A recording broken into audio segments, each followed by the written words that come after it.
si el presidente de México está dispuesto, es obvio que el presidente podría ingresar a la embajada y ya nadie lo puede tocar.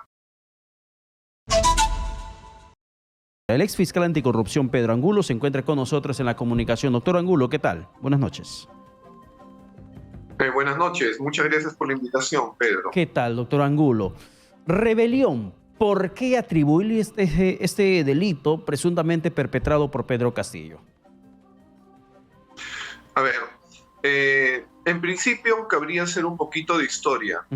En nuestro país, lamentablemente, después de los dos militarismos, uno de la independencia y otro de lo que fue la guerra con Chile, tuvo muchas historias de azonadas y golpes militares.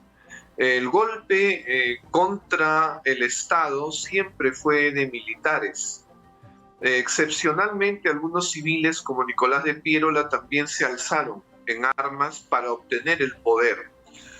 Posteriormente ha sido el señor Alberto Fujimori quien inventó en el Perú la figura del autogolpe, es decir, él mismo siendo presidente dio golpe contra las otras autoridades, las otras cabezas institucionales para subordinarlas, inaugurando una dictadura. Aparentemente, lo que el señor Castillo pretendió hacer también fue lo mismo, ¿no? Siguiendo más o menos lo que pretendió Fujimori, autogolpe.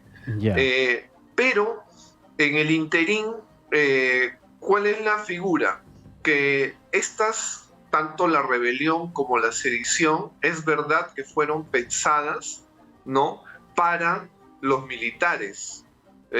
Originalmente ese es su sentido. Pero en el Perú tenemos que el presidente es también el jefe de las Fuerzas Armadas, la más alta autoridad de las Fuerzas Armadas y policiales, y por lo tanto, teóricamente la subordina.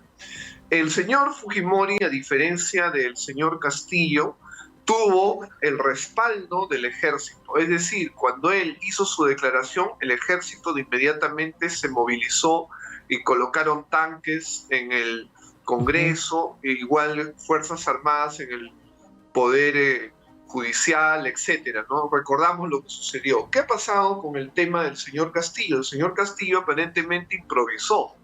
El señor Castillo fue convencido de que esa era la solución. Y yo entiendo que debe haber habido un mínimo de ofrecimientos, un mínimo de condiciones, porque si yo recuerdo la regla de la experiencia de los casos del señor Castillo, es decir, me remito a los 7 procesos que tiene, en uno de ellos el jefe, el comandante de la Policía Nacional admite que él ingresa bajo condicionamientos de hacer cosas. Entonces, no sería muy extraño que el mismo comandante general del ejército ingresó también bajo ciertos condicionamientos, pero en el momento en que se le pide acción, él dice, pongo mi carta de renuncia y me voy. El tema es que el general Bobbio, ministro de Defensa recién inaugurado, también pide el cambio del comandante de la general, ¿no?, del ejército. Entonces, yo lo que considero es que tienen que haber habido conversaciones, pedidos, llamadas, que en algún momento o de repente no le contestaron al presidente, y eso motivó que a las horas de dar su comunicado, dado que no era acatado, entonces él decide irse a la Embajada de México.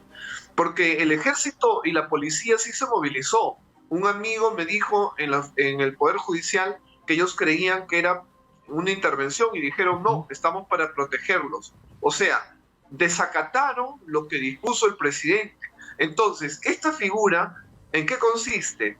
En que el presidente no va a levantar con una pistola y va a intervenir a los demás poderes. Es obvio que él necesita a las Fuerzas Armadas. Y si las Fuerzas Armadas hubieran acatado, entonces estaríamos viviendo otra circunstancia. El hecho es que él tenía la capacidad de movilizarlas, ordenó su movilización y no lo acataron. O sea, por la condición en ese momento que disolviera el Congreso de ser jefe supremo del Comando Conjunto de las Fuerzas Armadas, eso ya lo convierte en un acto de rebelión porque él tenía el poder político para poder generar esa persuasión en las Fuerzas Armadas que se levanten en armas y que rompan el estatus constitucional del país, que se genere ese quiebre constitucional. ¿Por eso se le asigna el tema de rebelión? Yo sinceramente, yo prefiero la figura de sedición. Sé que el Ministerio Público ha trabajado la figura de rebelión y de conspiración. rebelión y también la de conspiración, ¿no? Además de abuso de autoridad. Pero para mí, sinceramente, queda más los hechos del presidente en la figura de sedición. La pregunta es ¿por qué? Porque la primera figura que ha aplicado el Ministerio Público, la rebelión, supone el cambio de estructura de gobierno. Y aquí tenemos que el mismo presidente sigue gobernando. Entonces ingresa con sedición. En la sedición no se cambia la autoridad presidencial, se intervienen los otros poderes. Y esa figura para mí es la que más se acerca a lo que ha sucedido. Sí, pero el Ministerio doctor Angulo, Público puede hacer ajustes. Ya, eso justamente le quería preguntar. Sedición no se le está imputando en estos momentos a Pedro Castillo. Es más, lo que se tiene es estos presuntos delitos cometidos sobre la base del acta policial, el atestado policial. ¿Cómo se da una detención? ¿Quién tiene que disponer la detención de una persona dentro del marco de la flagrancia, que es como la detenido? Ya se conoce la historia de que Castillo estaba saliendo con su familia, salieron en 2 vehículos oficiales asignados a ellos, estaba en un vehículo Castillo con Aníbal Torres, se fueron y en el proceso no sabían exactamente a dónde se iban a ir, según el atestado policial, y en el proceso uno de la escolta presidencial le dice al chofer que le lleve para la Embajada de México. Inmediatamente dan aviso al superior inmediato en la División de Seguridad del Estado y el director de Seguridad del Estado dispone que lo detengan por flagrancia por los presuntos delitos de rebelión, de abuso de autoridad y por infracción constitucional. ¿Puede un mando policial disponer la detención de alguien a quien no lo está viendo para que se aplique la flagrancia? Es el argumento, por ejemplo, que nos ha dado Guillermo Olivera, un abogado penalista que en cierto modo coincide con la defensa legal del exmandatario. ¿Puede un oficial de la policía que no lo está viendo al detenido ordenar que lo detengan por un delito que nadie denunció en esos momentos, que ni siquiera existía una disposición fiscal? A ver, la flagrancia es muy interesante en realidad el tema, ¿no? Y aquí hay dos circunstancias. Una son las facultades del Ministerio Público y otras son las facultades de la Policía Nacional. La flagrancia, en principio, es una figura netamente policial. El policía está facultado por la Constitución, no por sus reglamentos ni por ninguna ley, por la Constitución para detener a la persona que comete flagrante delito. La Constitución no diferencia en la detención de la flagrancia, que ojo, son solo 48 horas, a ninguna persona. No hay ninguna diferenciación. Entonces, teóricamente, la policía está habilitada para detener a una persona por lo menos esas 48 horas. Lo que el día de ayer discutíamos era que si no se hacía nada, al señor Castillo lo tenían que dejar libre de inmediato, una vez cumplidas las 48 horas. No podían detenerlo. Entonces, ¿qué es lo que ha hecho el Ministerio Público? El Ministerio Público, en conocimiento de los hechos, ha pedido una detención preliminar judicial y con eso está habilitando 7 días para realizar investigaciones que además se supone antes de los 7 días ya tendría que estar la fiscal de la Nación pidiendo el levantamiento de la inmunidad presidencial, porque el presidente tiene 5 años después de ejercer el cargo de inmunidad. Se las quitaron a los congresistas, pero el presidente todavía sí tiene ese privilegio, diríamos. Ya, pero, entonces, doctor Angulo, la fiscal de la Nación necesariamente necesita tener elementos de convicción suficientes como para pedir el levantamiento de la inmunidad presidencial. Por eso es que el presidente en estos momentos está bajo detención preliminar.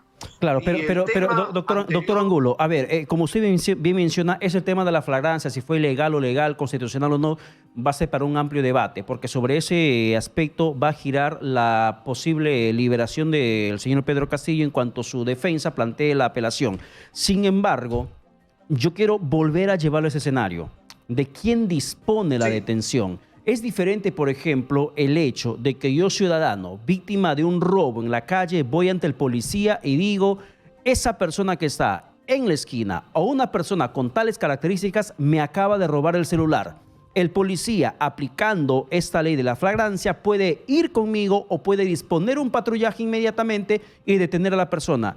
porque yo estoy denunciando. Pero si en ese momento nadie había denunciado, ¿cómo se dio esa detención? ¿Cómo surge la aplicación de los presuntos delitos que se le imputó en el momento de la detención? Porque la Fiscalía aún no había activado ninguna diligencia en contra de Castillo. Ok, como bien yo decía, la flagrancia es una figura policial. La detención por flagrancia la debe hacer la policía. No necesita que un juez disponga la detención. La única otra posibilidad de detención es con orden judicial. Un fiscal no puede ordenar una detención.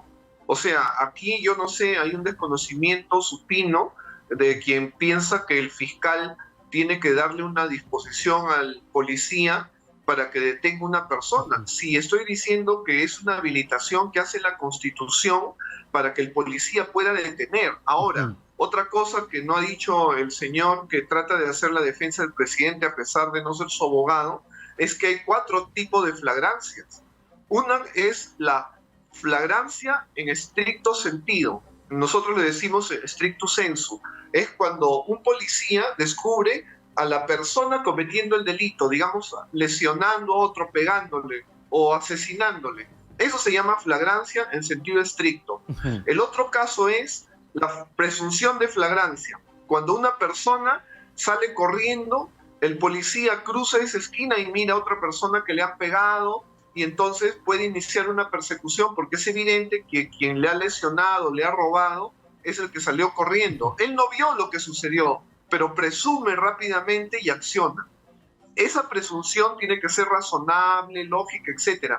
Si ve a una persona que corre y cuando él cruza la esquina y mira, no hay nadie a 100 metros a la redonda, el único que puede haber sido pues el que se está corriendo. Y finalmente está la cuasi flagrancia.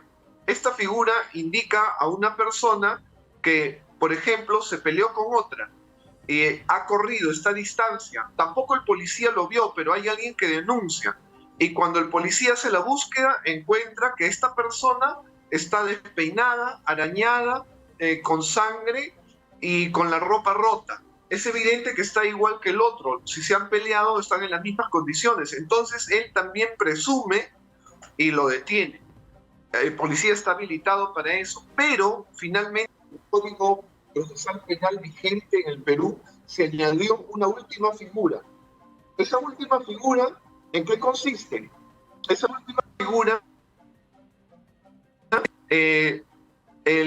la persona puede estar en un video, es decir, nadie lo vio, pero se ha registrado en un video, por ejemplo, un acto de un sicario asesinando a una persona y sin cubrirse la cara. La pregunta es, ¿esta persona no puede ser detenida? Sí puede ser detenida dentro de 48 horas. Si nosotros hemos estado mirando en el audio, en la televisión, al presidente diciendo que va a cerrar el Congreso, que va a intervenir el Poder Judicial, la Junta Nacional de Justicia, la Fiscalía, es evidente que eso es una flagrancia. El policía no requiere que nadie le diga. El policía en conocimiento de eso detiene. Yo no sé de dónde el señor que pretende ser abogado del presidente desconoce esto y dice que el presidente no puede ser detenido por flagrancia. Sinceramente, yo no sé de dónde ha sacado eso. De repente le falta ponerse al día. Ya, bueno, justamente esos argumentos son los que constantemente se están dando ahora mismo para poder decir que esta detención de Pedro Castillo ha sido ilegal. Se está vulnerando sus derechos humanos, se los ha dado un trato que no es humanitario. Sin embargo, ahora, doctor Angulo, 7 días de detención, tratándose de un expresidente, ¿podría darse el caso de un requerimiento de prisión preventiva? La condición de que el Poder Judicial determine detención preliminar ya abre la puerta para que sea sometido a una medida mucho más gravosa como la prisión preventiva, que probablemente haga requerimiento el Ministerio Público, si así le faculta la norma.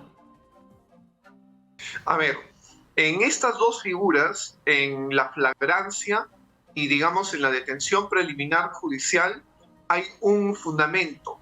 Los abogados le decimos peligro en la demora, que quiere decir que si el policía no detuviera, esta persona se va a escapar. Estos 7 días de detención preliminar son también para que el fiscal trabaje. No es para detener al presidente, se van a realizar acciones. Entonces, lo real es que sí está fundamentado en la figura del peligro en la demora. Y ya otro tema es que si finalmente la Fiscalía logra que se le levante la inmunidad, se abre la posibilidad de la prisión preventiva. Y eso ya puede ser meses, ¿no? En el conocimiento de que ya los principales elementos de juicio están hechos, ya se han reunido, se han recogido audios, videos del Palacio de Gobierno, deben haber testimonios, no sería impensable que hayan colaboradores eficaces. Ahora, porque el presidente no ha estado solo en este tema. Ahora, doctor Angulo, para terminar brevemente, por favor, Pedro Castillo, si es liberado dentro de 7 días, ¿puede ir a la Embajada de México para que reciba ese asilo político que solicitaron la madrugada de hoy? Si el presidente no estuviera sujeto a una detención, es evidente que él, por ejemplo, puede ingresar en el tumulto de los que están afuera, donde está detenido, y en grupo irse o escaparse y llegar a la embajada y decir, digamos, ampay me salvo, ¿no? Claro, o sea, si el presidente de México está dispuesto, es obvio que el presidente podría ingresar a la embajada y ya nadie lo puede tocar. Ese es uno de los fundamentos, entiendo, por el cual precisamente lo han privado al momento de su libertad. Bien, doctor Angulo, muchas gracias por la comunicación alcanzada. Gracias más bien por la invitación.